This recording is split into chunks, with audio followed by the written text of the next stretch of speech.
میں نے رمضان کے کل کے روزے کی نیت کی۔ یہ دعا سحری میں ہی کر لینی چاہیے، اور یہ نیت کرنے کے بعد کھانے پینے سے اجتناب کرنا چاہیے، ٹھیک ہے۔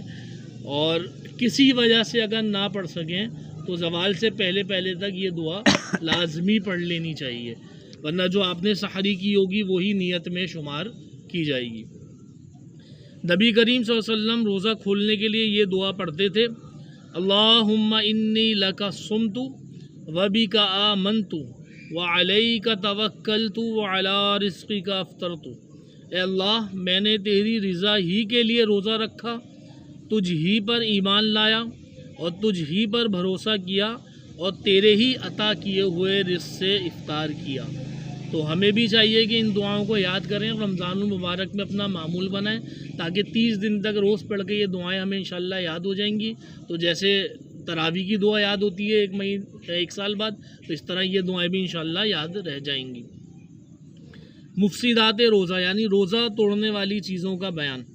رمضان المبارک کا روزہ قصدن توڑ ڈالنے سے کفارہ لازم آتا ہے۔ قصدن مطلب جان بوجھ کر روزہ توڑنے۔ اچھا، قضا اور کفارہ دو الگ الگ چیزیں، ٹھیک ہے، یہ ذہن میں رہے گا۔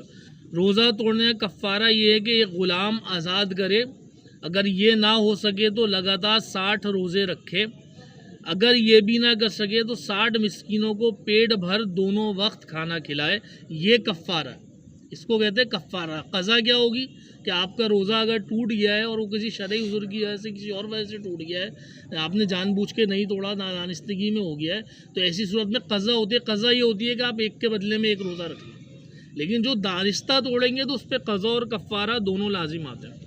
جیسا کہ حدیث شریف میں آتا ہے کہ ایک دیہاتی شخص بارگاہ مصطفی صلی اللہ علیہ وسلم میں حاضر ہوا، اس کی یا رسول اللہ میں ہلاک ہوا۔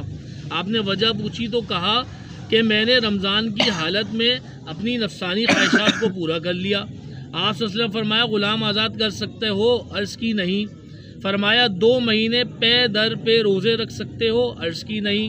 فرمایا: 60 مسکینوں کو کھانا کھلا سکتے ہو؟ عرض کی نہیں۔ پھر بیٹھ گئے۔ تھوڑی دیر بعد حضور نبی کی بارگاہ میں کھجور سے بھری ایک تھیلی لائی گئی۔ فرمایا: اس کو صدقہ کر دو۔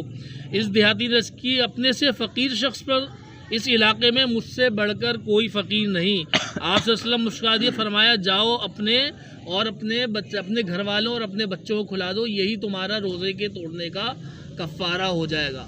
مگر یہ ذہن میں رکھے کہ وہ نبی پاک تھے، ان کے اختیارات لامتناہی تھے۔ اللہ تعالیٰ نے ان کو جو اختیارات عطا فرمائے تھے، اس حساب سے شریعت بھی رب کریم کی نبی پاک نے ہی ہمیں بتائی تھی۔